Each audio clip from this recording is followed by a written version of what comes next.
کی کنٹینیوشن چل رہا ہوتا ہے۔ پھر اللہ سبحانہ و تعالیٰ یہاں پر رنگوں کے بارے میں، بہت سارے الگ الگ پھول ہے، اس کے رنگ ہے، سفید ہے، سرخ ہے، سیاہ ہے، پہاڑ ہے مختلف ہے، وہ اس کے رنگ الگ ہے، زبان اور انسان کے مزاج والے جو الگ الگ انسان جو ہے الگ الگ مزاجوں کا انسان ہے، اور ہر ہزاروں قسم کے پرندے، مچھلیاں، حشرات جو پائے سارے کچھ اللہ سبحانہ و تعالیٰ اس کی قدرت کے بے شمار نشانیاں ہیں، لیکن ان نشانیوں کو دیکھ کر صرف انہی کے دل میں خشیت اور اللہ کا خوف پیدا ہوتا ہے جو علم رکھتے ہیں، جو گہرائی میں جا کر سوچ سکتے ہیں۔ آج کی آیات میں آپ یہی دیکھیں گے اس کا خلاصہ، کہ جو حقائق پر پڑھے ہوئے ہیں، پردے اٹھ سکتے ہیں ان کے اوپر سے، لیکن جو لوگ گمراہی میں ہیں، کفر میں ہیں، ان کو یہ ساری چیزیں کوئی فائدہ نہیں دے گی۔ جس کے دل میں جتنی معرفت ہوگی اتنی ہی خشیت اور عظمت ہوگی، اللہ سبحانہ وتعالیٰ کو اتنے قریب سے جانے گا اور اللہ کا قرب حاصل کرنے کی کوشش بھی کرے گا۔ اسی لیے نبی پاک صلی اللہ علیہ وسلم کے دل میں سارے انسانوں سے زیادہ خشیت تھی۔ کیوں؟ کیونکہ اللہ سبحانہ وتعالیٰ کو سب سے زیادہ نبی صلی اللہ علیہ وسلم جانتے۔ تو آپ صلی اللہ علیہ وسلم نے خود فرمایا، اللہ کی قسم میں تم سب سے زیادہ دل میں اللہ کی خشیت اور خوف رکھنے والا ہوں۔ اللہ کے نبی صلی اللہ علیہ وسلم کے دل میں خشیت اور خوف سب سے زیادہ تھی۔ تو اہل علم کہتے ہیں کہ اس آیت میں علماء سے مراد صرف دین اور شریعت کے علماء نہیں ہیں، بلکہ کائنات علم رکھنے والے علماء بھی شامل ہیں۔ اب آپ دیکھیں گے آج جو آیت دیکھیں گے اس کے اندر، اور پھر یہاں پر ہر فیلڈ کا ایک ڈاکٹر ہے مثال کے طور پہ، وہ بھی تو پوری اناٹومی کو جانتا ہے، فزیولوجی، پوری انسان کی ساری چیزیں جانتا ہے۔ ایک سائنٹسٹ ہے تو وہ اس چیز کے بارے میں جانتا ہے، ایک فارماسسٹ ہے تو وہ میڈیکل سائنس کے بارے میں، کیمسٹری میں ماہر ہوتا ہے، اور کوئی فزسٹ ہے مثال کے طور پہ تو وہ فزکس کے پورے لاز جانتا ہے۔ اس نے بھی تو علم حاصل کیا، وہ اپنے شعبے کے ذریعے سے اللہ کی معرفت حاصل کر سکتے ہیں۔ ہر انسان، ایک انسان مثال کے طور پہ ہم گھریلو عورتیں ہیں، آپ لوگ سوچیں، آپ لوگ بہترین کھانا پکاتے ہیں، آپ لوگ کے ساتھ صبح سے شام تک سبزیوں کی ترکاریوں کے بیچ میں اور غلے کے بیچ میں کھیلتے رہتے ہیں آپ کے ہاتھ، آپ ایسے آنکھ بند کر کے مرچ نمک ڈال دیتے ہیں اور کبھی یہ نہیں سوچتے کہ اس میں مزیداری، آپ کو پتہ ہے پکتے پکتے آپ کی روٹی کبھی ٹیڑھی نہیں ہوتی ہے، گولی بنتی ہے، پتلی ہی بنتی ہے، نرم ہی بنتی ہے، کوئی سخت پاپڑ کی طرح روٹی نہیں بن جاتی۔ بچوں کو پہلی بار ڈالنے کو کہو تو ان کو وہ نہیں آتی ہے، خراب بنتی جاتی ہے۔ کیوں؟ تو آپ لوگ جس چیز میں کھیل رہے ہیں صبح سے شام تک، اس کے ذریعے معرفت کیسے حاصل کر سکتے ہیں اس کے اوپر غور کریں۔ یہ دانہ جو ہمارے پاس آئے ہیں یہ کیسے پہنچائیں ہم تک؟ یہ روٹی آپ کے اندر جو بنانے کی صلاحیت ہے، آپ ایک بار کبھی اچھی بن جاتی ہے، کبھی خراب بھی ہو سکتی ہے، لیکن اللہ سبحانہ وتعالیٰ کی تخلیق میں کوئی کمی نہیں ہے۔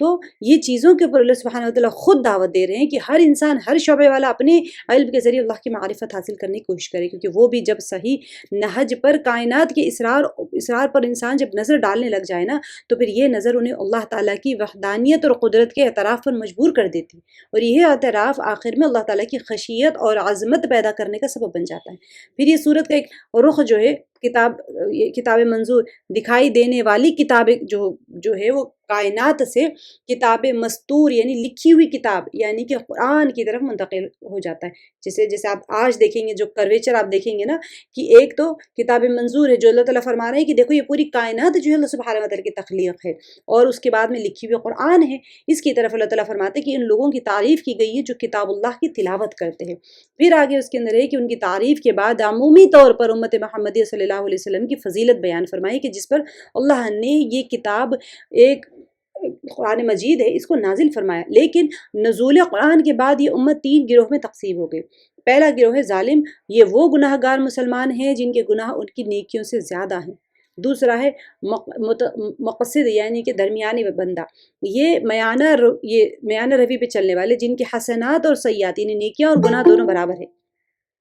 پہلے تو ظالم ہے، ٹھیک ہے، یہ گناہ گار مسلمان ہیں، مسلمانوں کی بات کر رہے ہیں یہاں پر، کفار کی نہیں۔ مسلمان 3 گروہ میں تقسیم ہو گئے کہ پہلا ایک مسلمان ہے جن کے گناہ ان کی نیکیوں سے زیادہ ہیں، دوسرا بندہ ہے میانہ روی اختیار کرنے والا جس کے گناہ اور نیکیاں دونوں برابر ہیں، اور تیسرا سابق جو ہوتا ہے یعنی وہ سچے مومن جو اطاعت میں، عبادت میں دوسروں سے سبقت لے گئے ہیں۔ لیکن ان تینوں کا آخری اور دائمی ٹھکانہ بہرحال جنت ہی ہے۔ کوئی براہ راست جنت میں چلا جائے گا بغیر حساب کتاب کے، اور کوئی اپنے گناہوں کا خمیازہ بھگتنے کے بعد جائے گا۔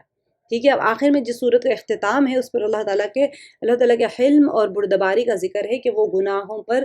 نقد اور فوری سزا نہیں دیتے۔ سبحان اللہ، آپ دیکھیں گے آیات کے اندر، اگر ایسا ہو تو پھر زمین پر انسان تو انسان، کوئی حیوان اور چرند پرند بھی زندہ نہیں رہ سکتا۔ اس نے جزا سزا کے لیے ایک وقت معین کر کے رکھا ہوا ہے، وہ وقت جب آ جائے گا تو پھر کامل عادل کا اللہ تعالیٰ ایک نظام اور ایک حرکت، ایک پوری کا پورا ایک نظام چلے گا، اور اسی کے مطابق سب کو اجر، جو نیکی کرے گا اس کو اجر ملے گا، جو گناہ کرے گا اس کو سزا ملے گی۔ تو یہ پورے کا پورے سورے کا آپ کو ایک ہلکا سا پس منظر تھا۔ آج ہم انشاءاللہ خلاصہ سمجھ لیجئے، آج ہم انشاءاللہ سورہ آیت نمبر 15 سے کریں گے۔ یا ایھا الناس انتم الفقراء الی اللہ واللہ هو الغنی الحمید۔ یا ایھا الناس، اے لوگو، ٹھیک ہے، انتم، تم، فقراء الی اللہ، محتاج ہو اللہ کی طرف۔ اب یہاں پر محتاج سے مراد الناس کا لفظ عام ہے، جیسے میں نے آپ کو بتایا تھا کہ یہ عام لفظ ہے جو جس میں عوام اور خواص، حتیٰ کہ انبیاء علیہ السلام اور صلحاء، جتنے بھی صلحاء سب آ جاتے ہیں۔ اللہ کے در کے سب ہی محتاج ہے، لیکن اللہ کسی کا محتاج نہیں۔ ایھا الناس انتم الفقراء الی اللہ واللہ هو الغنی الحمید، اور اللہ بے نیاز خوبیوں والا ہے۔ اب اس سے کیا مراد ہے؟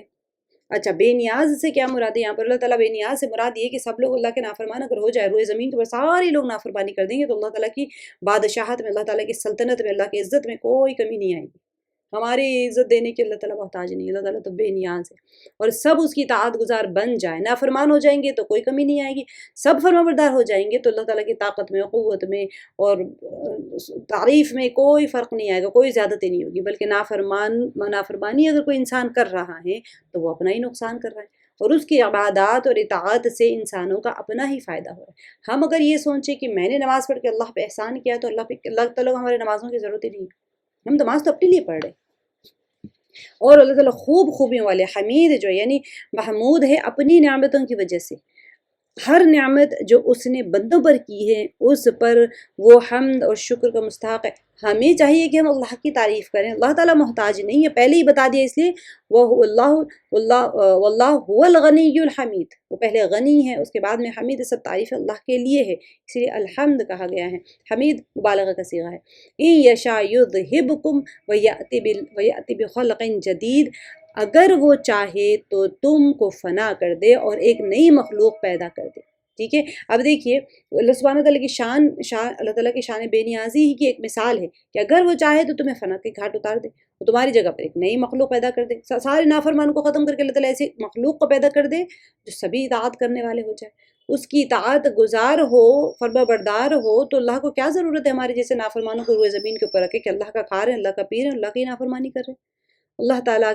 ایک انسان یہاں پر کیا ہے اسی لیے بتا، ان یشاء یذہبکم ویأتی بخلق جدید، اگر وہ چاہے تو تم کو فنا کر دے اور ایک نئی مخلوق پیدا کر دے۔ وما ذلک علی اللہ بعزیز، اور یہ بات اللہ کو کچھ مشکل نہیں ہے، اللہ تعالیٰ قدرت والے ہیں، اللہ تعالیٰ کے لیے کوئی چیز مشکل نہیں ہے، اللہ تعالیٰ ساری کائنات کو ختم کر کے ایک نئی کائنات کے نئی مخلوق کو پیدا کر سکتے ہیں۔ ولا تزر وازرة وزر اخرى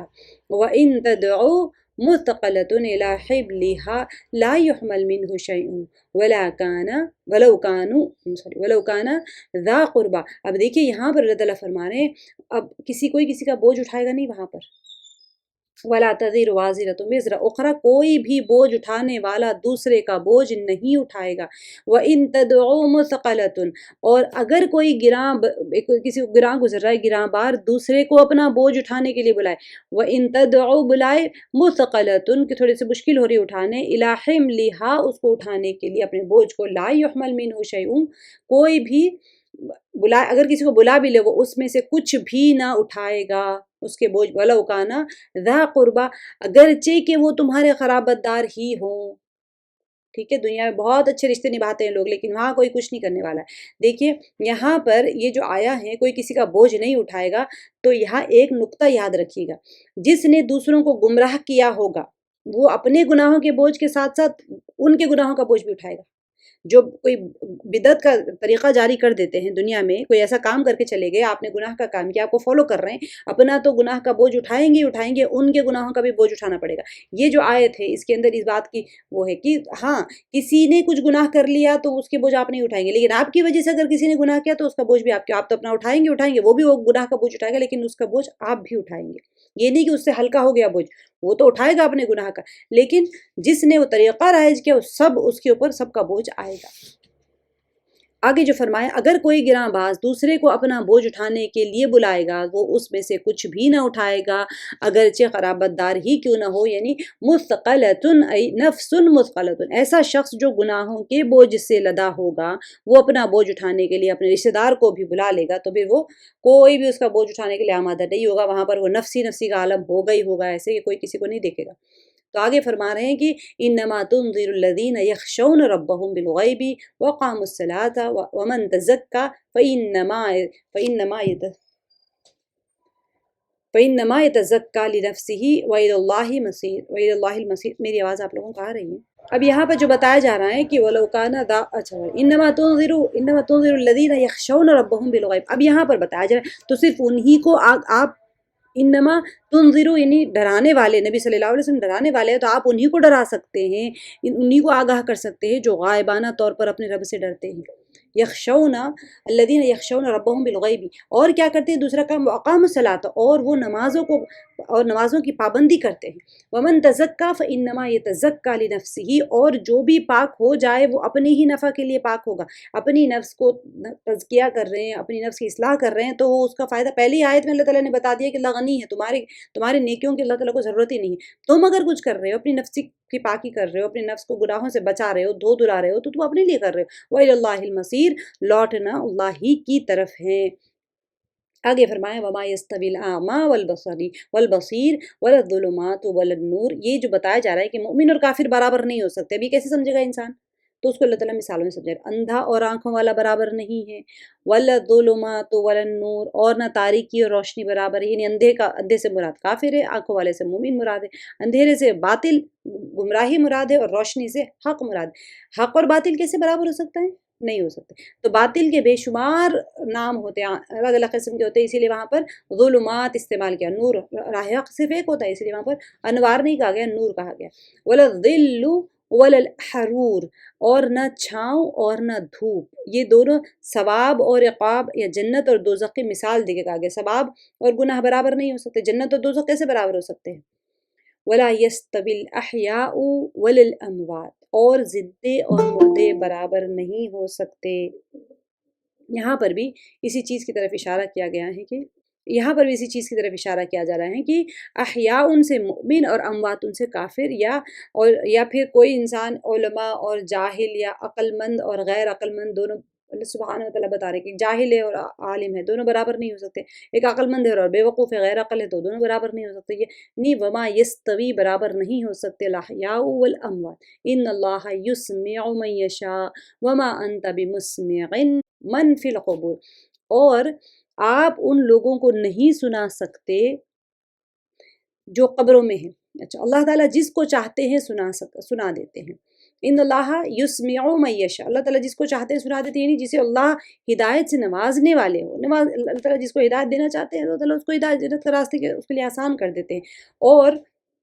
اس کے لیے عمل بھی آسان ہو جاتا ہے۔ لیکن یہاں پر بتایا وما انت بمسمع من فی القبور، آپ ایسے لوگوں کو نہیں سنا سکتے جو قبر میں ہیں۔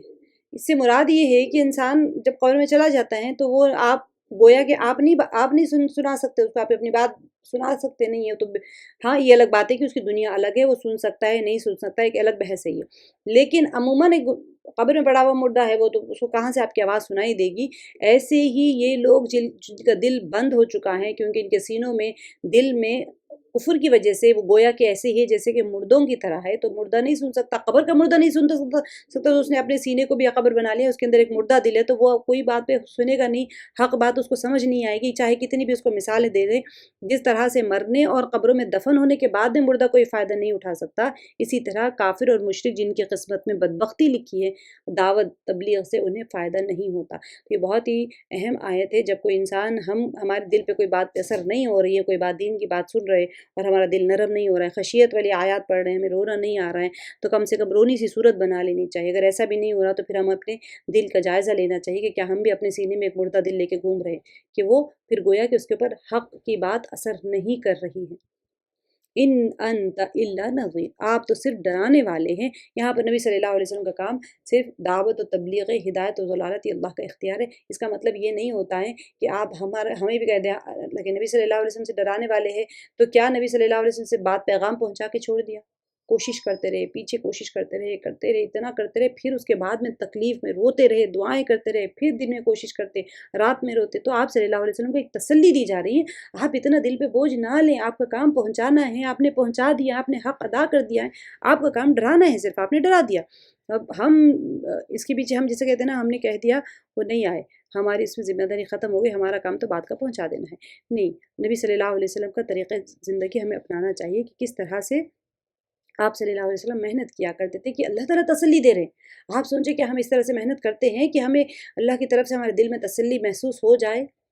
ہمیں اس معیار پہ جا کے دین کا کام کرنا ہے کہ جس کو اللہ تعالیٰ تسلی دے رہے ہیں اس آیت کے جیسے ان انت الا نذیر، آپ تو صرف ڈرانے والے ہیں۔ تو یہ تو نبی صلی اللہ علیہ وسلم کہا جا رہا ہے، بعد میں جتنے لوگ بھی دین کا کام کریں گے وہ جب بات پہنچاتے ہیں تو ان کو بڑے تکالیف اٹھانے پڑتے ہیں، بڑے تانے سننے پڑتے ہیں، بڑے ہر چیز سے وہ اس کے ٹارگٹ بن رہے ہوتے ہیں، لیکن پھر بھی کام کرتے رہنا ہے۔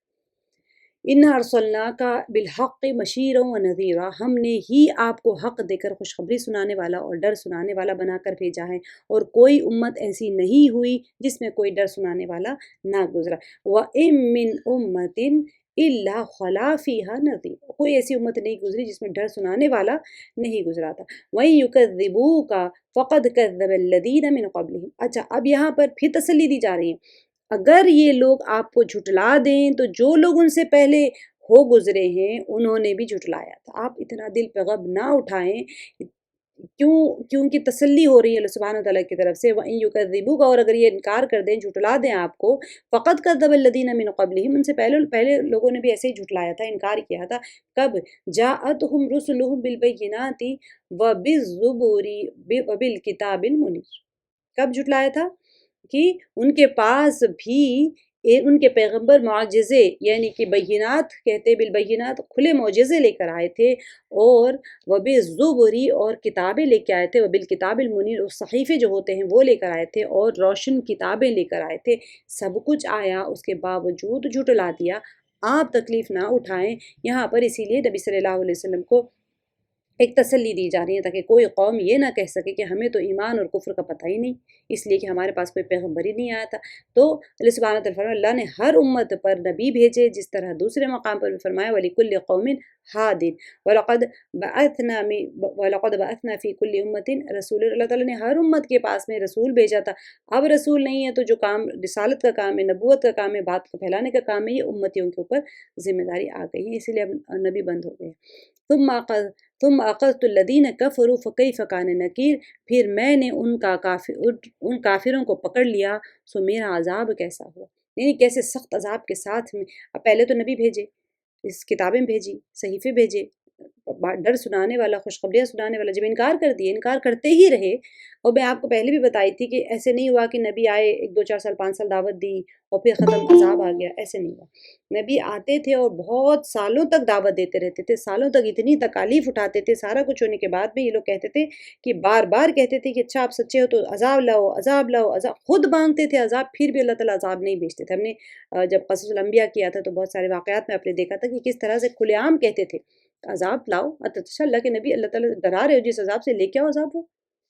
تب جا کے اللہ کا عذاب آتا۔ تو اللہ تعالیٰ اب کہہ رہے ثم اخذت الذین کفروا فکیف کان نکیر، پھر میں نے ان کافروں کو پکڑ لیا سو میرا عذاب کیسا ہوا۔ الم تر ان اللہ انزل من السماء ماء، اب یہاں سے تمام چیزوں کا اللہ سبحانہ وتعالیٰ تخلیق کی طرف اشارہ کر رہے ہیں کہ یہ اب غور کرنے کی باتیں آ رہی ہیں۔ کیا آپ نے اس بات پر نظر نہیں کی کہ اللہ تعالیٰ نے آسمان سے پانی اتارا؟ علم ترا، یہ جو ترا ہوتا ہے دیکھنا، کہ آپ نے نہیں دیکھا سے مراد، میں نے کل بھی بتایا تھا آپ لوگوں کو کہ دیکھنا مطلب آنکھوں سے دیکھنے کا مراد نہیں ہوتا، دل کی بصیرت سے دیکھنا، تفکر، غور و فکر کرنے کے لیے کہا جا رہا ہے کہ علم ترا ان اللہ انزل من السماء ماء، کیا آپ نے اس بات پر نظر نہیں کی کہ اللہ تعالیٰ نے آسمان سے پانی اتارا؟ فَأَخْرَجْنَا بِهِ ثَمَرَاتٍ مُخْتَلِفًا أَلْوَانُهَا، پھر کیا کیا، سبحان اللہ، دیکھیں اتنے پیارے انداز میں اللہ تعالیٰ باریک سے باریک چیز کو بتا رہے ہیں، پھر ہم نے اس کے ذریعے سے مختلف رنگتوں کے پھل نکالے، ٹھیک ہے۔ اب پھل آپ کے پاس کتنے سارے کلرفل پھل کلرز بھی الگ ہوتے ہیں، ٹیسٹ بھی الگ ہوتا ہے، ٹیکسچر بھی الگ ہوتا ہے، کسی کا چھلکا موٹا ہوتا ہے، کسی کا پتلا ہوتا ہے، سارے الگ الگ۔ تو یہ پانی تو ایک ہی برسا، زمین تو ایک ہی ہے، لیکن درخت جب اگے تو ہر درخت میں سے اللہ تعالیٰ مختلف قسم کے پھل نکالے، اور پہاڑوں کے مختلف حصے یہاں پر دیکھیں، وَمِنَ الْجِبَالِ جُدَدٌ بِيضٌ وَحُمْرٌ مُخْتَلِفٌ أَلْوَانُهَا وَغَرَابِيبُ سُودٌ، اب اور پہاڑوں کے مختلف حصے ہیں، سفید بھی ہے، بید کہتے ہیں، بید ابیض سفید کو کہتے ہیں، حمر سرخ، مختلف الوانها، اور ان کی بھی رنگتیں مختلف ہے۔ پہاڑوں کے اندر بھی آپ نے دیکھا ہوگا سرخ رنگ کا پہاڑ ہوتا ہے، سفید رنگ کا پہاڑ ہوتا ہے، سفید رنگ کا پہاڑ میں نے نہیں دیکھا لیکن ہوتا ہوگا، یا پھر ہم یوں سمجھ لیں کہ جس کے اوپر برف پڑ گئی ہو تو اس کو اب سفید کہتے ہیں، واللہ عالم، اگر اللہ تعالیٰ کہہ رہے ہیں کہ سفید ہو تو پھر سفید پہاڑ بھی ہوگا کہیں پر، اور سرخ رنگ کا ہے، اور الگ الگ رنگت ہے، وغرابیب سودن، اور یہاں پر فرمایا اور بہت گہرے سیاہ، سود اسود سے آتا ہے، سود ابیض سے سفید، احمر سے حمر، تو یہ جو غرابیب ہوتا ہے یہ بہت گہرائی کے لیے استعمال ہوتا ہے، تو یہ غربیب کی جمع ہوتی ہے، ٹھیک ہے، سودن اسودن کی جمع ہوتی ہے، تو جب یہ سیاہ رنگ کے گہرے پن کو ظاہر کرنا ہو تو اسود کے ساتھ غربیب کا لفظ استعمال کیا جاتا تھا، اسی لیے اسود غربیب جس کے معنی ہوتے تھے بہت گہرا سیاہ، ایک دم کالا پتھر جو ہوتا ہے پہاڑ کا رنگ، اس کے لیے استعمال ہوتا ہے۔ اور اللہ تعالیٰ نے مختلف انواع یعنی رنگ، پھلوں کے بھی رنگ بتا دیے، پہاڑوں کے بھی رنگ بتا دی، سب سے نازک چیز پھل، سب سے مضبوط چیز پہاڑ، دونوں کے بیچ میں جتنی چیزیں ہوں گی سب کے الگ الگ رنگ ہوں گے، ٹھیک ہے۔ وَمِنَ النَّاسِ وَالدَّوَابِّ وَالْأَنْعَامِ مُخْتَلِفٌ أَلْوَانُهُ كَذَلِكَ، اب اللہ تعالیٰ فرما رہے ہیں کہ اور اسی طرح آدمیوں اور جانوروں اور چوپایوں میں بھی بعض ایسے ہیں کہ ان کی رنگتیں مختلف ہیں، صرف کلرز کے بارے میں ہو رہا ہے، دوسری جگہوں پہ دوسری کوالٹیز کے بارے میں ڈسکس کرتے ہیں اللہ تعالیٰ۔ إِنَّمَا يَخْشَى اللَّهُ مِنْ عِبَادِهِ الْعُلَمَاءُ، اللہ سے اس کے وہی بندے ڈرتے ہیں جو علم رکھتے ہیں۔ اصل چیز یہاں پر یعنی اللہ کی ان قدرتوں اور اللہ تعالیٰ کے جو کمال ہے، اللہ تعالیٰ نے تخلیق جو فرمائی ہے، اور اس کے کمال کو کون دیکھے گا، کون جانے گا، وہی جان اور سمجھ سکتے ہیں جو علم رکھنے والے ہیں۔ اس علم سے مراد دیکھیے کتاب اور سنت اور اسرار الہیہ کا علم ہے، آپ کو حدیث بھی پتہ ہونی چاہیے، کتاب اور سنت کا، کتاب یعنی قرآن پاک کا، سنت یعنی حدیث مبارکہ، اسرار الہیہ چھپی ہوئی چیزیں جو اللہ تعالیٰ کی ہوتی ہیں اس کا علم ہونا چاہیے، اور جتنی انہیں رب کی معرفت حاصل ہوتی ہے، آپ کا اپنا سبجیکٹیو علم بھی ہے، یہ نہیں کہ کوئی انسان یہ نہ سوچے کہ بھئی قرآن اور حدیث اگر کسی نے پڑھا تو اسی کے اوپر اسرار رموز کو لیں گے، اور ایک ڈاکٹر کو نہیں پتہ چلتا، ایک سائنٹسٹ کو نہیں پتہ چلتا، ایک کوئی باٹنی کر رہا ہے، کوئی زوالوجی کر رہا ہے، کوئی ڈفرینٹ سبجیکٹس کر رہے ہیں، آپ لوگ ہر انسان جینیٹکس کر رہا ہے، کوئی مائکرو بایولوجی کر رہا ہے، کوئی نیوٹریشن کر رہا ہے، سب لوگ اپنے اپنے طریقے سے کائنات کو ہی تو پڑھ رہے ہیں نا، کوئی جغرافی پڑھ رہا ہے تو وہ بھی کائنات کو ہی پڑھ رہا ہے، تو اتنا ہی وہ رب سے ڈرتے ہیں، جتنا اللہ کی تخلیق کو جانتے ہیں، جتنا معرفت حاصل کرتے ہیں اتنا ہی ڈریں گے۔ جن کے اندر خشیت الہی نہیں ہے، سمجھ لو کہ علم صحیح سے بھی وہ محروم، ہم نہیں ڈر رہے ہیں تو مطلب کہیں نہ کہیں ہم نے اس علم کے اوپر غور و فکر نہیں کیا۔ علم تو سب کے پاس ہے، کوئی نہ کوئی شعبے کا علم ہے۔ آپ دیکھیے جو بندہ ٹیلر ہوتا ہے نا، اس کو پتہ ہوتا ہے کہ ٹیلرنگ میں پیٹرنز بنانا کتنا مشکل ہوتا ہے، اس کے لیے بھی علم ہوتا ہے کہ وہ غور کرے، سبحان اللہ، اللہ سبحانہ تعالیٰ نے ہر جانور کے پیٹرنز کتنے پیارے بنائے۔ زیبرا کا دیکھیں ایسے لگے گا کہ اسکیل رکھ کے آپ ماپ لینا تو وہ ایسے ہوگا کہ بالکل سب کے بیچ میں جو پیٹرن وہ ہوتا ہے وہ پیٹرن ہی ہوتا ہے، اور ہمیشہ سے وہی ہمیشہ ویسے ہی رہتا ہے، وہ پیٹرن چلا جاتا ہے، کان اور ناک اور ہر جگہ سے وہ ڈسٹرب نہیں ہوتا ہے۔ ایسے رکھیں گے آپ کان زیبرا کا رکھیں گے نا تو کیسے رہتا ہے، ویسے ہی پیٹرن میچ ہوتا ہے۔ ایسے ہی آپ طوطے لے لیں، مختلف قسم کے پرندے ہوتے، طوطے کا جو پیٹرن اس کی اپنی جینس اور اس کی اپنی سپیشیز جو ہوتی ہے وہ اس میں ہمیشہ سے وہی پیٹرن کے ساتھ پیدا ہو رہے ہیں، اور وہی پیٹرن چل رہا ہے اس کا۔ ہر قسم کے جانور، کسی کی چونچ ایسی ہے، کسی کے پر ایسے ہے، کسی کی دم ایسی ہے، تو وہ اس پرٹیکولر سپیشیز میں آنے والا جانور ویسا ہی ہے۔ تو سبحان اللہ، جتنا علم انسان حاصل کرتا چلے جائے گا وہ اس کے اندر اتنی خشیت ہے، اور علم تو ہے لیکن اس کے اوپر غور و فکر نہیں کریں گے تو پھر اللہ کے ساتھ میں تعلق بھی نہیں ہوگا۔ تو اسی لیے فرمایا کہ سفیان ثوری رحمۃ اللہ علیہ فرماتے ہیں کہ علماء کی 3 قسمیں ہیں، عالم باللہ اور عالم بامر اللہ۔ ایک پہلا والا عالم باللہ اور عالم بامر اللہ، یہ وہ ہیں جو اللہ سے ڈرتا ہے اور اس کے حدود اور فرائض کو جانتا ہے۔ اللہ کا علم بھی عالم باللہ بھی ہے اور عالم بامر اللہ بھی، امر اللہ کا جو حکم ہے، احکامات ہے، اس کو بھی جانتا ہے اور اللہ کو بھی پہچانتا ہے۔ دوسرا صرف عالم باللہ ہے جو اللہ سے تو ڈرتا ہے لیکن اس کے حدود اور فرائض سے بے علم ہے۔ جیسے اب لوگ صوفی ہوتے ہیں، صوفی ان کے پاس تو علم نہیں ہوتا، اللہ کا تو علم ہوتا ہے، معرفت حاصل کر لیتے، لیکن شرائط فرائض کا علم نہیں ہوتا تو گمراہ ہو جاتے ہیں، گمراہ ہونے کے چانسز ہوتے ہیں ان کے پاس میں۔ تیسرا صرف عالم بامر اللہ جو حدود فرائض سے باخبر ہیں لیکن خشیت الہی سے عاری ہے، علم ہے جیسے قرآن اور حدیث کا علم ہے لیکن اس کے اندر اللہ تعالیٰ کی معرفت نہیں ہے، تو پھر وہ کیا ہوتا ہے، خشیت الہی سے وہ خالی ہوتا ہے۔ ٹھیک ہے، تو پہلا والا جو بندہ ہوتا ہے وہ اللہ سے ڈرتا ہے اور اس کے حدود اور فرائض کو جانتا ہے، دونوں امپورٹنٹ ہے۔ اللہ سے بھی ڈرنا ہے، اگر آپ نے اللہ تعالیٰ کے جو اللہ تعالیٰ نے حدود بتائے ہیں اور فرائض جو بتائے ہیں وہ چھوڑ دیں گے تو پھر کیسی شیطان کے دھوکے میں نہیں آ جائیں گے۔ یہاں پر اللہ تعالیٰ وہی فرما رہے ہیں کہ ان اللہ عزیز غفور، اللہ تعالیٰ زبردست بڑا بخشنے والا ہے۔ ان الذین یتلون کتاب اللہ واقاموا الصلاۃ وانفقوا مما رزقناکم سرا وعلانیۃ یرجون تجارۃ لن تبور۔ اتنی پیاری آیت ہے یہ کہ دیکھیں، جو لوگ کتاب اللہ کی تلاوت کرتے ہیں، مثال کے طور پہ آپ لوگ ہیں، سب کتاب اللہ کی تلاوت کر رہے ہیں، تو یہاں فرما رہے ہیں کہ جو لوگ کتاب اللہ کی تلاوت کرتے ہیں، وقام الصلاۃ اور نماز کی پابندی رکھتے ہیں، وانفقوا مما رزقناہم اور جو کچھ ہم نے بھی ان کو عطا فرمایا ہے اس میں سے کیسے خرچ کرتے ہیں، انفقوا خرچ کرتے ہیں، سرا وعلانیۃ پوشیدہ اور علانیہ بھی، دونوں طریقے سے وہ خرچ کرتے ہیں۔ وہ ان کے لیے کیا فرمایا اللہ تعالیٰ نے، یرجون تجارت لن تبور، تو وہ ایسی تجارت کی امیدوار ہیں جو کبھی خسارے میں نہ ہوگی۔ ٹھیک ہے، اب یہاں پر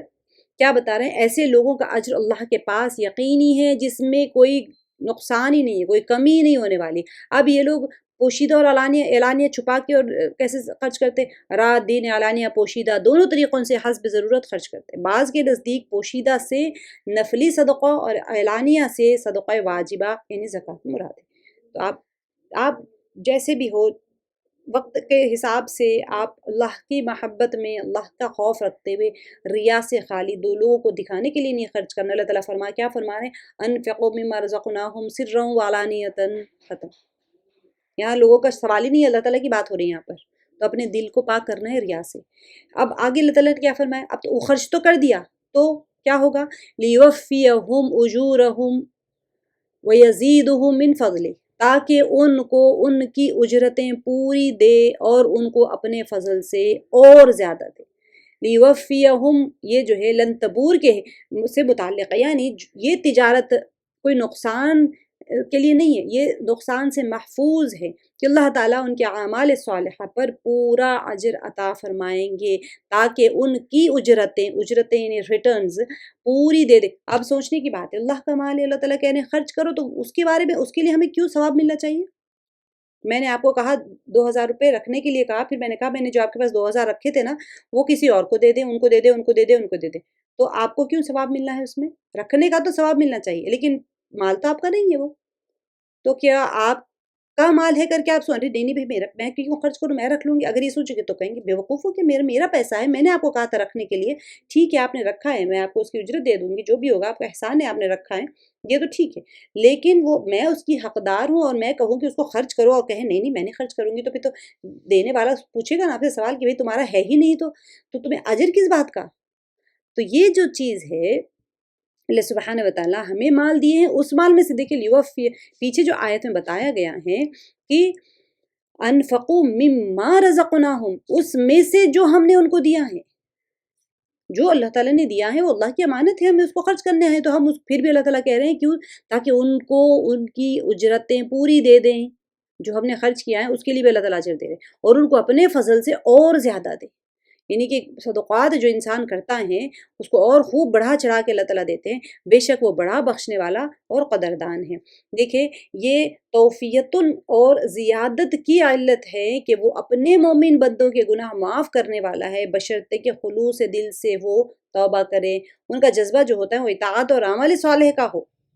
اللہ تعالیٰ اس کے قدر کرنے والے ہیں، اسی لیے وہ صرف اجر ہی نہیں دے گا بلکہ اپنے فضل اور کرم سے اور زیادہ دیں گے۔ سبحان اللہ، اجر تو آپ کا ریٹرن آف انویسٹمنٹ ہے، آپ نے صدقہ دے دیا، اللہ کا مال تو دے دیا، اللہ تعالیٰ کہہ رہے چلو میں تم کا اجر بھی دوں گا اور اپنے فضل سے اور زیادہ دوں گا۔ سبحان اللہ، اللہ تعالیٰ اور زیادہ دیں، انہ غفور شکور،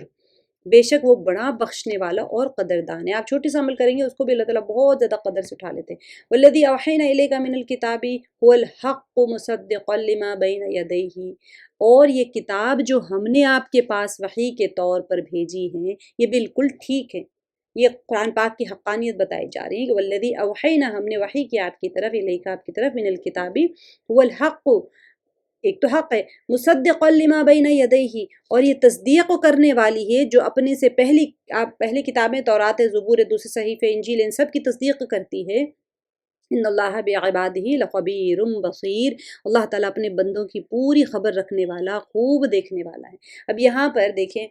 یہ اس کے علم اور خبر ہی کا نتیجہ ہے کہ اس نے نئی کتاب نازل فرما دی، کیونکہ وہ جانتے ہیں پچھلی کتابیں اپنی کوئی اصل حالت میں نہیں ہے، تحریف ہو گئی اس کے اندر، سب میں درد و بدل کر دیے، تغیرات کر دیے، تو اب اللہ تعالیٰ وہ ہدایت کے قابل نہیں رہی تو اللہ تعالیٰ نے نئی کتاب بھیجی، اور اللہ تعالیٰ فرما رہے کہ یہ حق ہے اور اپنی پچھلی کتابوں کی تصدیق کرنے والی، ٹھیک ہے۔ تو اللہ تعالیٰ اپنے بندوں کی پوری خبر رکھنے والے کہ یہ کتاب اب انہوں نے باقی نہیں رکھی تو اس کو بدلنا پڑا نہیں، وہ ویسی تو آنی ہی تھی لیکن جو کتاب ان کو امانت کے طور پہ رکھنی تھی اس کے اندر تحریف کر لی۔ ثم اورثنا الکتاب الذین اصطفینا من عبادنا، پھر ہم نے ان لوگوں کو اس کتاب کا وارث بنایا جن کو ہم نے اپنے بندوں میں سے پسند فرمایا۔ ثم اورثنا، وارث بنایا، الکتاب، کتاب سے کون سی کتاب مراد ہے یہاں پر؟ قرآن، اور چنے ہوئے بندوں سے مراد محمد، امت محمدیہ صلی اللہ علیہ وسلم، ہم لوگ، امت محمد یعنی ہم کتنے خوش نصیب ہیں ہم لوگ کہ اللہ تعالیٰ اپنی کتاب میں تعریف فرما رہے ہیں۔ ثم اورثنا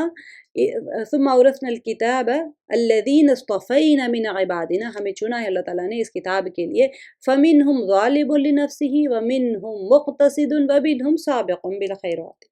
باذن اللہ ذالک هو الفضل الکبیر۔ اب یہ تینوں قسم کے لوگوں کو بتا دیا جا رہا ہے یہاں پر کہ پھر بعضے تو ان میں اپنی جانوں پر ظلم کرنے والے ہیں، پہلی کیٹیگری اپنی جانوں پر ظلم کر رہے، فمنہم ظالم لنفسہ، کون ہے یہ لوگ؟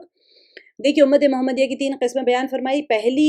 پہلی قسم جس سے مراد ایسے لوگ ہیں جو بعض فرائض میں کوتاہی اور بعض محرمات یعنی جو حرمت والے حرام کردہ اعمال ہے وہ کر لیتے ہیں،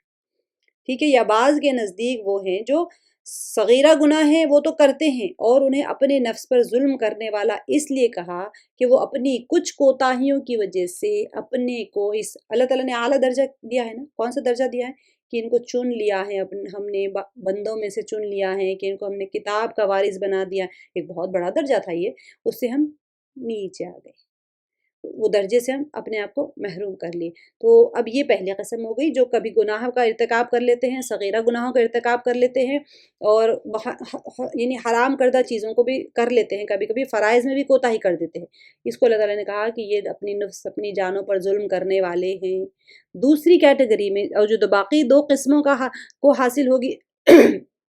یہاں پر محروم کر لیں گے، اب ہم نے اس اعلیٰ درجے سے خود کو محروم کر لیا، لیکن تو دو کیٹیگریز اور ہے ان کے بارے میں ہے کہ وہ پالیں گے اس کو۔ دوسری کیٹیگری کیا فرمائی؟ وَمِنْهُمْ مُقْتَصِدٌ،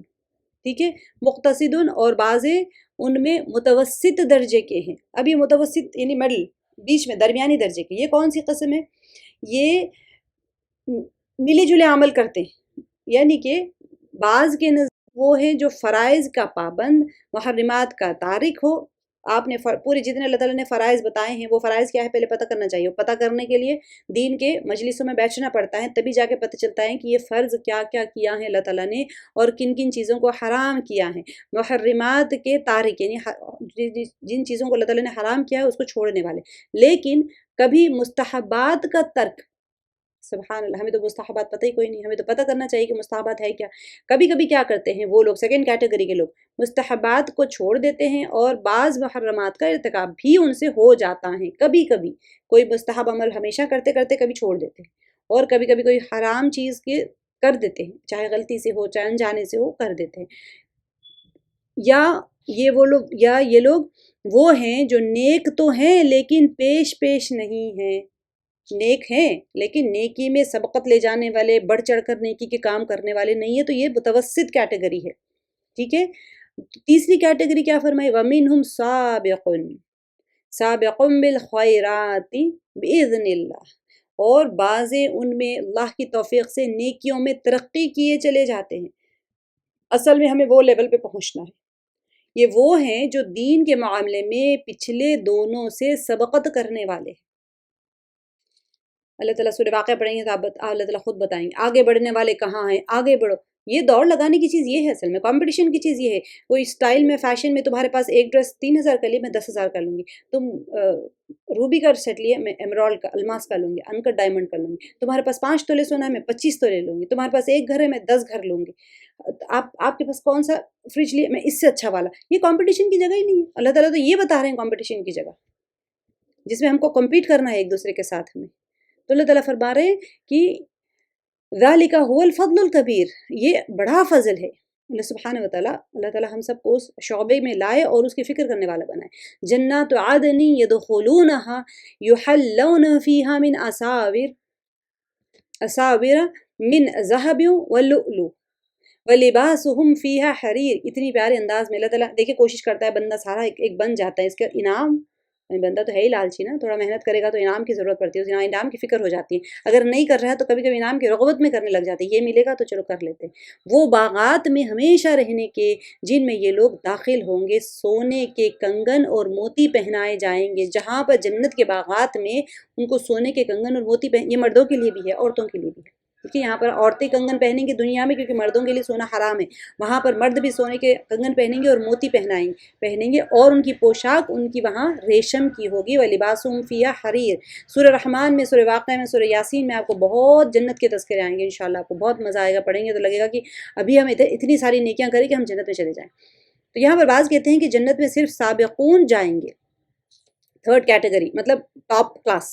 سابقون جائیں گے، لیکن یہ صحیح نہیں ہے۔ قرآن کا سیاق اس امر کا متقاضی ہے کہ تینوں قسمیں جنتی ہیں، پہلے والا بھی، ظالم بھی، جو اپنی ظلم پہ نفس کرنے والا ہے، اپنے نفس پہ ظلم کرنے والا ہے، متوسط بھی اور سابق بھی، تینوں لوگ جنت میں جائیں گے۔ سابقین بغیر حساب کتاب کے جائیں گے، اور یہ جو درمیانی والے ہیں یہ آسان حساب کے بعد، اور ظالمین شفاعت یا پھر سزا بھگتنے کے بعد جائیں گے۔ پہلا والا تو چلا گیا فری بغیر حساب کے، دوسرے والے کو شفاعت کی ضرورت پڑے گی، بھئی کوئی نہ کوئی ریکویسٹ ریکمنڈیشنز چلتے ہیں وہاں پر، کوئی عالم ہے، کوئی حافظ ہے، کوئی شہید ہے، کوئی ولی ہے، کوئی بہت بڑے بڑے درجے کے لوگ ہوتے ہیں، وہ شفاعت کے ان کو حکم دیا جائے گا، ہزاروں کی شفاعت کر رہے ہو تو آپ بھی وہ لائن میں آ جائیں گے، آپ کی شفاعت ہو جائے گی۔ سیکنڈ کیٹیگری متوسط۔ لیکن جو گنہگار، جو اپنی جان پہ ظلم کرنے والا ہے، وہ بندہ، ٹھیک ہے، وہ بندہ اپنی یا تو سزا بھگتنے کے بعد جنت میں جائے گا، یا پھر اس کو اچھا سیکنڈ کیٹیگری کو آسان حساب کتاب ہو جائے گا، سوری میں نے غلط بتایا، سیکنڈ کیٹیگری جو ہوتا ہے اس کے لیے آسان حساب کتاب ہے، تھرڈ کیٹیگری کے لیے شفاعت ہوگی، شفاعت کے ذریعے جائے گا یا پھر سزا بھگتنے کے بعد جائے گا۔ پہلے والے تو بغیر حساب کتاب جائیں گے۔ حساب یسیرا جو ہوتا ہے، اللہم حاسبنی حساب یسیرا، اللہ تعالیٰ ایک نام اعمال کی طرف نظر کریں گے اور کہیں گے چلو پاس، یہ آسان حساب کتاب ہے۔ حساب کتاب کھل گیا، اللہ تعالیٰ سے دعا کرنا چاہیے، اللہم حاسبنی حساب یسیرا۔ پوچھا عائشہ رضی اللہ عنہا نے حساب یسیرا سے کیا مراد ہے، تو ان کا حساب اللہ تعالیٰ نام اعمال پہ نظر کریں گے، چلو پاس۔ وہ اگر حساب کے لیے کھل گیا اعمال نامہ تو ایک گھونٹ پانی کا بھی حساب ہوگا کہ تم نے اس نعمت کا کیا شکر ادا کیا تھا۔ تو بہت دعا کرنا چاہیے اللہ تعالیٰ سے کہ اللہ تعالیٰ میں آسان حساب کے ساتھ میں، بلکہ بغیر حساب کتاب کے اللہ تعالیٰ داخل فرما دے۔ 70,000 بغیر حساب کتاب کے جائیں گے، اور بہت بڑا طبقہ ہوگا بغیر حساب کتاب کے جانے والا۔ اچھا، حدیث میں آتے ہیں کہ ریشم اور دیباج دنیا میں مت پہنو، یہ مردوں کے لیے، اس لیے کہ جو اسے دنیا میں پہنے گا وہ اسے آخرت میں نہیں پہنے گا۔ عورتوں کے لیے ریشم حلال ہے، ریشم کے معاملے میں بہت کیئرفل رہنا ہے۔ آج کل جو شیروانیوں کے اندر ریشم کے دھاگے آ جا رہے ہیں، ورک کرے ہوئے شیروانیاں پہن رہے ہیں، شادیوں میں شملے باندھ رہے ہیں، اس کے اوپر پائپنگ آتی ہے، وہ سلک کی اگر ہے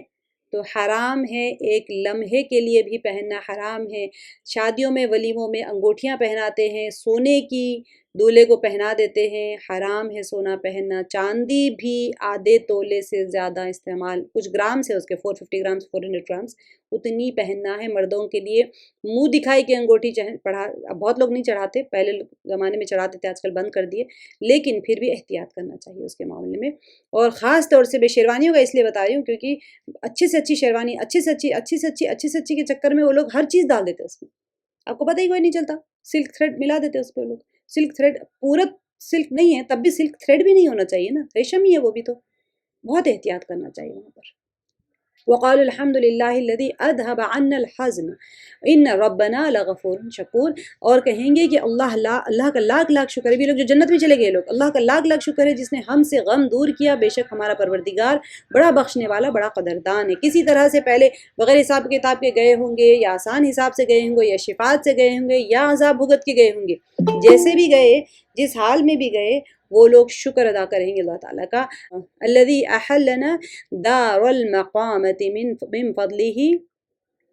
لا یمسنا فیہا نصب ولا یمسنا فیہا لغوب، جس نے ہم کو اپنے فضل سے ہمیشہ رہنے کے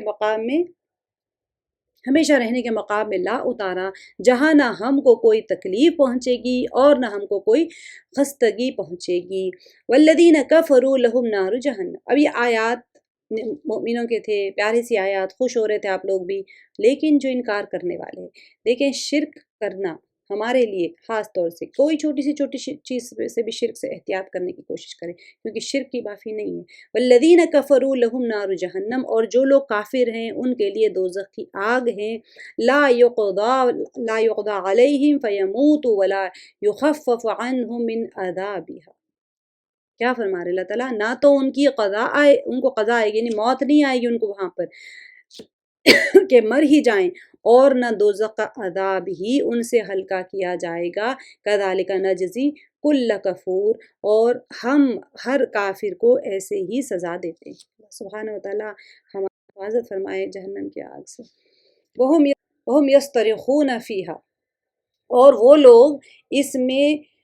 چلائیں گے کہ اے ہمارے پروردگار، یصطرخون فیہا ربنا اخرجنا نعمل صالحا غیر الذی کنا نعمل۔ پیچھے آیات میں بھی ہم نے پڑھا تھا کہ دور سے کوئی چیز کو تم طلب کرو، وہاں موت کے وقت میں، محشر کے میدان میں، جب انسان کہے گا کہ میں اب مجھے موقع دے، میں قرآن کو سمجھ لوں گا، اس کے پر عمل کر لوں گا، یہاں پر یہ جہنم میں جانے کے بعد میں پکاریں گے، اور وہ لوگ اس میں چلائیں گے کہ اے ہمارے پروردگار، ہم کو نکال لے، ہم اچھے کام کریں گے برخلاف ان کاموں کے جو کیا کرتے تھے۔ اب یعنی جو انسان غیروں کے بجائے ہم تیری عبادت اور معصیت کے بجائے اطاعت کریں گے، آج موقع ہے کہ ہم گناہ چھوڑ دیں، توبہ کر لیں، کل موقع نہیں رہے گا، کل موقع نہیں رہے گا۔ اگر مومن گنہگار جہنم میں جائے گا، سزا بھگتے گا، کوئی معمولی چیز نہیں ہے، کوئی آسان جگہ نہیں ہے جہنم۔ جب آپ دیکھیں گے وہاں کے سزائیں تو آپ کو اندازہ ہوگا کہ کتنی سخت ترین عذاب ہوگا وہاں پر۔ یہ تو کافر لوگ ہیں، جہنم میں جانے کے بعد میں ہر کوئی پکارے گا نا، تو اسے کیا پتا کہ وہ کتنی لمبی سزا بھگتنے والا ہے، تو وہاں پر پکار کے کہیں گے لوگ۔ اللہ تعالیٰ ہم سب کی حفاظت فرمائے کہ ہم کو نکال لے، ہم اچھے کام کریں گے برخلاف ان کاموں کے جو کیا کرتے تھے۔ اولم نعمر، اللہ تعالیٰ کہیں گے یہاں پر، دیکھیں اسی مطلب یہ آیت اتنی، اللہ تعالیٰ ہمارے دلوں کو نرم فرمائے، حقیقت میں ہمارے دل سخت ہو گئے۔ اولم نعمرکم ما یتذکر فیہ من تذکر وجاءکم النذیر، اب دیکھیں یہاں پر اللہ تعالیٰ کہیں گے کیا ہم نے تم کو اتنی عمر نہ دی تھی کہ جس کو سمجھنا ہوتا وہ سمجھ سکتا، اور تمہارے پاس ڈرانے والا بھی پہنچا تھا۔ کیا جواب دیں گے؟ اللہ تعالیٰ وہاں پر جواب دے رہے ہیں کہ کیا ہم نے تم کو اتنی عمر نہیں دی تھی کہ تم سمجھ لیتے؟ سمجھنے والا ہوتا تو سمجھ لیتا اتنی عمر میں۔ وجاءکم نذیر، کہ تمہارے پاس کوئی ڈرانے والا نہیں آیا تھا؟ تمہارے پاس تو ڈرانے والا بھی پہنچا تھا۔ فَذُوقُوا فَمَا لِلظَّالِمِينَ مِن نَصِيرٍ، تو اب مزہ چکھو کہ ایسے ظالموں کا کوئی مددگار نہیں ہے۔ یہاں پر عمر کے بارے میں بھی آئے ہیں کہ انسان کو کتنی عمر دی جائے گی۔ یہاں پر نبی صلی اللہ تعالیٰ جیسے ایک عمر ہے، کوئی انسان یہ اگر کہہ لے، تصریح یہی آپ لوگ اس کے اندر پڑھ سکتے ہیں کہ کوئی انسان کو یہ اگر ہو کہ کتنی عمر اللہ تعالیٰ نے جو فرمایا کہ کتنی عمر دی جائے گی، تو 70-80 سال، کسی کی 100 سال، کوئی 60 سال میں مر جاتا ہے، لیکن ایسا نہیں ہو سکتا کہ 20 سال کی عمر میں وہ مر گیا تو اس کو موقع ہی کوئی نہیں ملا تھا عمل کرنے کا،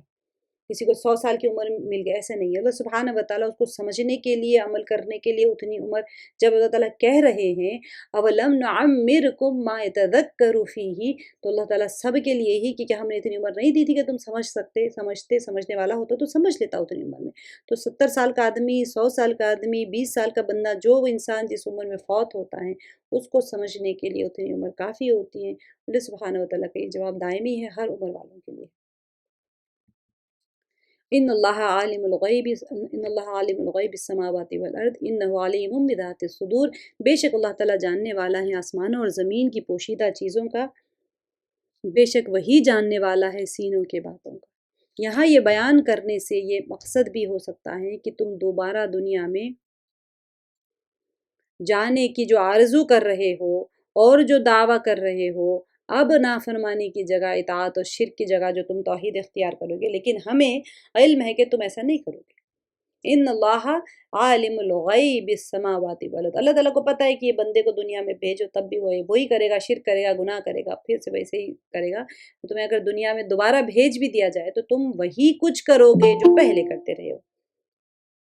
ان لوگوں کے اندر وہ نہیں ہے، جیسے دوسری جگہوں پر اللہ تعالیٰ فرمایا کہ اگر ان کو دوبارہ لوٹا کے بھیجا جائے گا دنیا میں تو وہی کام کریں گے جن سے انہیں منع کیا گیا تھا۔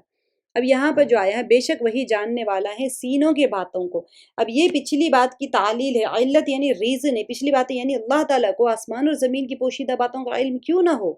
جبکہ وہ تو تمہارے سینے کے اندر کی باتوں کو جانتا ہے، تو آسمان اور زمین کے بیچ میں جاننے کا کیا مشکل ہے اللہ تعالیٰ کے لیے، وہ تو زیادہ چھپی ہوئی چیزیں ہیں نا۔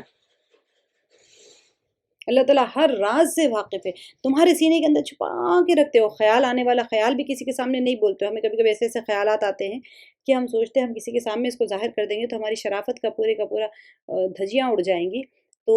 اللہ تعالیٰ تو ان باتوں کو جانتے ہیں۔ تو اللہ تعالیٰ تو عالم الغیب ہے، دنیا زمین آسمان میں جو کچھ ہے وہ بھی جانتے ہیں، اور تمہارے سینے میں جو ہے وہ بھی جانتے ہیں۔ هو الذی جعلکم خلائف فی الارض، وہی ایسا ہے جس نے تم کو زمین میں آباد کیا، خلائف فی الارض فمن کفر فعلیہ کفرہ، سو جو شخص کفر کرے گا اس کے کفر کا وبال اسی پر پڑے گا۔ ولا یزید الکافرین کفرہم عند ربہم الا مقتا، اور کافروں کے لیے ان کا کفر ان کے پروردگار کے نزدیک ناراضی ہی بڑھنے کا باعث ہوتا ہے۔ یزید زیادہ کرنے والا کافرین کفرہم، ان کا کفر، عند ربہم الا مقتا، یعنی کہ ان کی ناراضگی اور زیادہ کرنے والا ہے۔ ولا یزید الکافرین کفرہم الا خسارہ، اور کافروں کے لیے ان کا کفر خسارہ ہی بڑھنے کا سبب ہوتا ہے، نقصان ہی نقصان۔ کافر کیا سمجھ کے کفر کر رہے ہیں؟ اللہ کے پاس کفر کوئی فائدہ نہیں پہنچائے گا، بلکہ اس سے اللہ کے غضب اور ناراضی میں بھی اضافہ ہوگا، اور انسان کے اپنے نفس کا بھی نقصان ہوگا، اور زیادہ نقصان ہوگا۔ آگے قل ارأیتم شرکاءکم الذین تدعون من دون اللہ، آپ کہیے کہ تم اپنے قرارداد شریکوں کا حال تو بتلاؤ۔ قل ارأیتم شرکاءکم الذین تدعون من دون اللہ، جس کو تم اللہ کے سوا پوجا کرتے ہو ان کا حال تو بتاؤ کچھ۔ ارونی ماذا خلقوا من الارض ام لہم شرک فی السماوات، اللہ تعالیٰ فرما رہے ہیں یعنی مجھ کو یہ تو بتلاؤ کہ انہوں نے زمین میں سے کون سا جز بنایا ہے، یا ان کا آسمانوں میں کچھ ساجھیداری ہے، یا ہم نے ان کو کوئی کتاب دی ہے۔ دیکھیں، ام آتیناہم کتابا فہم علی بینۃ منہ، یا ہم نے ان کو کوئی کتاب دی ہے، اب یہ کتاب دی ہے کہ یہ اس کی دلیل پر قائم، بینہ کہتے ہیں دلیل کو، اب ہم نے کوئی کتاب دی ہے فَهُمْ عَلَى بَيِّنَةٍ مِّنْهُ، اس میں سے وہ دلیلیں نکال کے دے رہے، بل ان یعید الظالمون بعضهم بعضا الا غرور، بلکہ یہ ظالم ایک دوسرے سے نرے دھوکے کی باتوں کا وعدہ کرتے آتے ہیں۔ اب یہ لوگ ظالموں کو کیا ظالم کر کیا رہے ہیں، ایک دوسرے صرف اور صرف ایک دھوکے میں پڑے ہوئے، ان میں سے کوئی بات بھی نہیں ہے، بلکہ یہ آپس میں ہی کوئی بات نہیں ہے، نہ وہ لوگ زمین آسمان میں کچھ تخلیق کر پاتے ہیں، نہ آسمان کی تخلیق میں ان کا کوئی حصہ ہے، نہ ان کے پاس کوئی کتاب ہے جس میں سے وہ دلیل پیش کرتے، کچھ بھی نہیں ہے، ایک دوسرے کو گمراہ کرتے آئے ہیں، اور ان کے لیڈر اور پیر جتنے بھی ہوتے، جو بھی جس کی اقتدا کر رہے ہیں، ان کے جو مقتدی ہوتے وہ سارے ان کے جو معبود ہیں انہیں کوئی نفع نہیں پہنچانے والے، انہیں اللہ کے قریب کر دیں گے، یہ سوچ رہے ہیں نا یہ لوگ اللہ کے ہمیں قریب کر دیں گے، ہماری شفاعت کر دیں گے، یہ باتیں شیاطین مشرکین سے کہتے تھے، یہ اس سے وہ وعدہ مراد ہیں جس کا اظہار وہ ایک دوسرے کے سامنے کرتے تھے کہ وہ مسلمانوں پر غالب آئیں گے، جس سے ان کو اپنے کفر پر جمے رہنے کا حوصلہ ملتا تھا، کیونکہ وہ یہی سوچتے تھے نا کہ ہم مسلمانوں کے پر غالب آ جائیں گے، ہمارے پاس تو بہت پاور ہے، ہمارے تو خدا ہماری مدد کریں گے، ہمارے بت ہیں، ہمارے معبود ہماری مدد کریں گے، تو اللہ تعالیٰ فرما رہے ہیں ٹھیک ہے تمہارے معبودوں کو لے کے آؤ جو ان کے پاس کوئی پاور ہے، کچھ بنایا ہے، بھئی پاور کب پتہ چلتا ہے؟ آپ بہت اچھا پکا رہے ہیں، روز کہہ رہے ہیں میں بہت اچھا پکاتی ہوں، بہت اچھا پکاتی ہوں، بھئی آپ کیا پکاتے ہیں؟ پکا کے تو کھلائیے کچھ تو، یہی کہیں گے نا لوگ، بھئی میرا گھر تو بہت خوبصورت ہے، اچھا آپ کا گھر خوبصورت ہے دکھائیے، آپ کہیں میں بہت اچھا سیتی ہوں، اچھا سیتے ہیں تو کوئی آپ کو پیٹرن دکھائیے، ڈیزائن دکھائیے، تو کوئی چیز جب انسان دعویٰ کرتا ہے اپنے پاور کا تو وہ پاور دکھانا پڑتا ہے، تو اللہ تعالیٰ نے وہی لاجیکل کوسچن پوچھا کہ ٹھیک ہے کچھ ہے تو دکھاؤ تمہارے پاس، پھر فرمایا اللہ تعالیٰ کی تو ان کے پاس تو کچھ ہے ہی نہیں ہے تو ایسی باتیں بناتے ہیں، ان اللہ یمسک السماوات والارض ان تزولا، خود اللہ تعالیٰ فرما رہے ہیں یقینی بات ہے کہ اللہ تعالیٰ آسمانوں اور زمین کو تھامے ہوئے ہیں کہ وہ ٹل نہ جائے، گر نہ جائے، اب درہم برہم ہو جائے گا اگر یہ سارا نظام اللہ تعالیٰ اگر یہ نظام پہ سے اپنا دست قدرت ہٹا لیں تو سب کولیپس ہو جائے گا، وَلَئِن زَالَتَا إِنْ أَمْسَكَهُمَا مِنْ أَحَدٍ مِّن بَعْدِهِ، اور اللہ تعالیٰ فرما رہے ہیں کہ اور اگر وہ ٹل جائیں تو پھر اللہ کے سوا اور کوئی ان کو تھام بھی نہیں سکتا، انہ کان حلیما غفورا، وہ حلیم ہے وہ غفور ہے۔ دیکھیں دنیا میں جو چیز بھی قائم ہے اللہ سبحانہ وتعالیٰ کی دست قدرت سے وہ سب کچھ نظام ایک جگہ پر انٹیکٹ ہے، سب چل رہے ہیں، اور ساری آپ دیکھیں گیلیکسیز آپ دیکھتے ہیں ہوا میں ہے نا، وہ کہیں سے ٹکے ہوئے کوئی چیز رکھی ہوئی ہے، مزے کی بات یہ ہے کہ آپ جب کائنات کی تو آپ خود ارتھ ہے جو ارتھ کے اوپر آپ ہے اور ارتھ گھوم رہی ہے خلا میں، وہ سب گھوم رہے ہیں، سارا سسٹم گھوم رہا ہے، گیلیکسیز یونیورسز کانسٹلیشن جتنے بھی آپ دیکھیں گے جا کے ہر چیز کہیں کسی کے نیچے اور ہوا میں ہے، سب ویکیوم سمجھ لیں یا جو بھی ہے، بہرحال دے آر آل فلائنگ، صرف فلوٹ ہو رہے ہیں وہ لوگ، کوئی نیچے بیس نہیں ہے، سبحان اللہ سبحان اللہ، ہمارا دماغ یہ سوچتا ہے کہ ہر چیز کو کوئی بیس چاہیے، اگر خلا میں ہے تو وہ آہستہ آہستہ آہستہ آہستہ کہیں نہ کہیں جا کے گر جائے گی، لیکن آربیٹل فورسز ہے وہ اپنی انٹرنل فورسز ہے جس کی وجہ سے ہر چیز اپنی جگہ انٹیکٹ ہے، کوئی ہل نہیں رہی اپنی جگہ سے، سب اپنی جگہ پر تیر رہے ہیں، اگر اللہ تعالیٰ کا دستہ قدرت اس میں سے ہٹ جائے تو سب ختم ہو جائے گی، پوری چیزیں ایک کے اوپر ایک مل کے ختم۔ وَأَقْسَمُوا بِاللَّهِ جَهْدَ أَيْمَانِهِمْ لَئِنْ جَاءَهُمْ نَذِيرٌ لَيَكُونُنَّ أَهْدَىٰ مِنْ إِحْدَى الْأُمَمِ، اور ان کفار نے بڑی زوردار قسم کھائی تھی کہ اگر ان کے پاس کوئی ڈرانے والا آئے تو وہ ہر ایک امت سے زیادہ ہدایت قبول کرنے والے ہوں گے۔ اب دیکھیے اس میں اللہ تعالیٰ بیان فرما رہے ہیں کہ بعثت محمدی صلی اللہ علیہ وسلم سے پہلے یہ مشرکین عرب قسمیں کھا کر کہتے تھے اگر ہماری طرف کوئی رسول آئے، کیونکہ پچھلے سارے عربز میں تو رسول آ گئے تھے، ان کے پاس تو کوئی رسول آیا نہیں تھا، تو یہ کہتے تھے ہمارے پاس کوئی رسول آ جائے تو ہم ضرور ان کی سب سے زیادہ ہم ان کی پیروی کریں گے، ہم خیر مقدم کریں گے اور اس پر ایمان لانے میں ایک مثالی کردار ہم کھڑا کریں گے۔ اب یہ اللہ تعالیٰ فرما رہے ہیں کہ یہ جو دوسری جگہوں پر بھی یہ بیان آئے گا، سورہ انعام میں، سورہ صافات میں، یہ ساری چیزیں تو اللہ تعالیٰ کہہ رہے ہیں کہ یہ سب ان کی ایسے ہی یہ لوگ باتیں کرتے تھے، فَلَمَّا جَاءَهُمْ نَذِيرٌ مَا زَادَهُمْ إِلَّا نُفُورًا، پھر جب ان کے پاس میں ایک پیغمبر آ پہنچے تو بس ان کی نفرت ہی میں اضافہ ہوا۔ کون تھے؟ نبی صلی اللہ علیہ وسلم جو ان کے پاس نبی بن کر آ گئے، جن کے لیے وہ تمنا کرتے تھے، تو کیا ہوا؟ اللہ نفور، ما زادہم الا نفور، ان کی نفرت میں اور اضافہ ہو گیا، وہ ایمان تو کچھ لائے نہیں ہے، بس اور زیادہ ان کی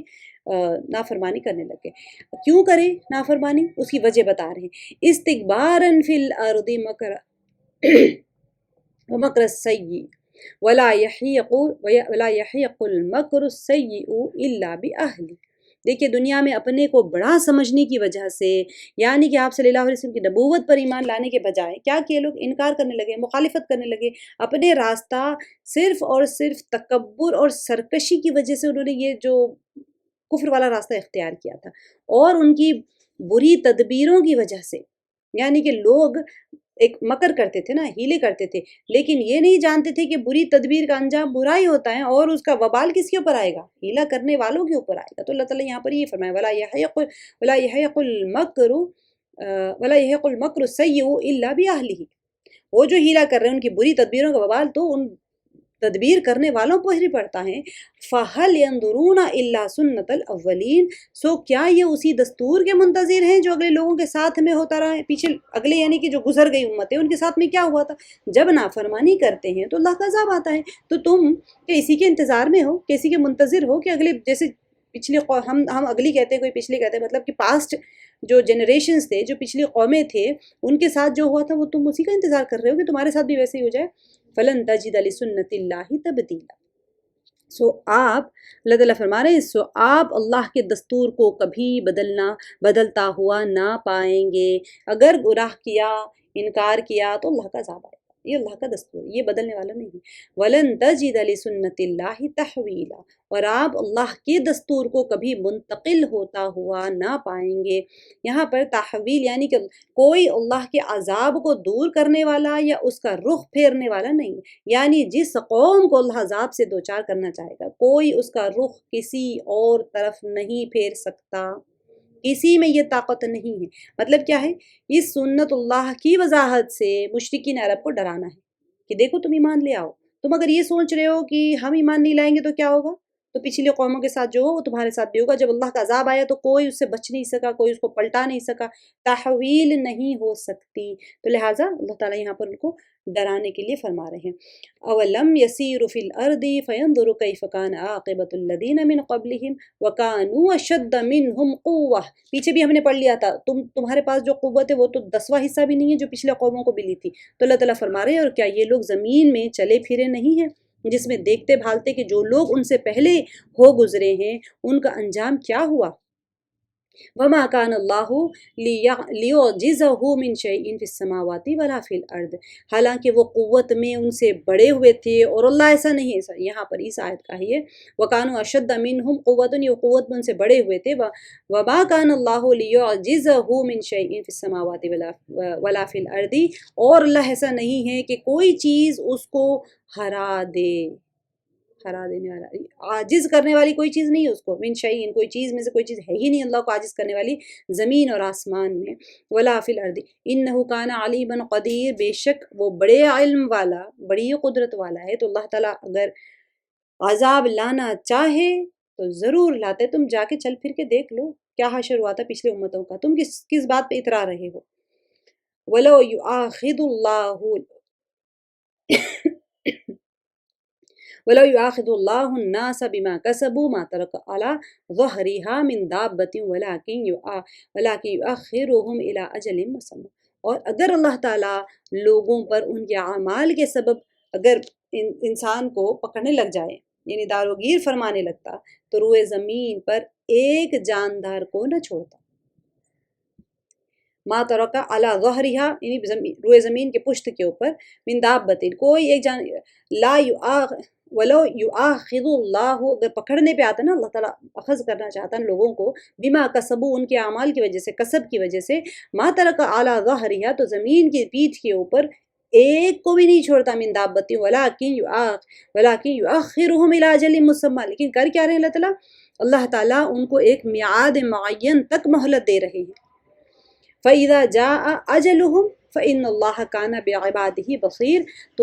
جب ان کو وہ میعاد آ پہنچے گی، یعنی مقررہ وقت ان کے اوپر آ جائے گا، تو اللہ تعالیٰ اپنے بندوں کو آپ دیکھ لیں گے، خود اللہ تعالیٰ وہاں پر، یعنی اس دن ان کا محاسبہ کریں گے، اور ہر شخص کو اس کے عملوں کا پورا بدلہ دیں گے۔ جو اہل ایمان اور اطاعت کرنے والے ہوں گے ان کا اجر ملے گا، جو اہل کفر معصیت گناہ کرنے والے ہیں ان کو پھر سزا ملے گی، عقاب ملے گا، عقاب اس کا بدلہ دیا جائے گا۔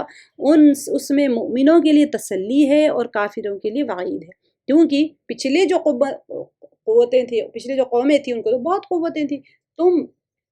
کس چیز کے بارے میں اترا کے گھوم رہے ہو۔ تو اس کے ساتھ یہ ہمارا سورہ فاطر الحمدللہ رب العالمین ہمارا ختم ہوا۔ اللہ سبحانہ و تعالیٰ پڑھنے سننے سے زیادہ عمل کر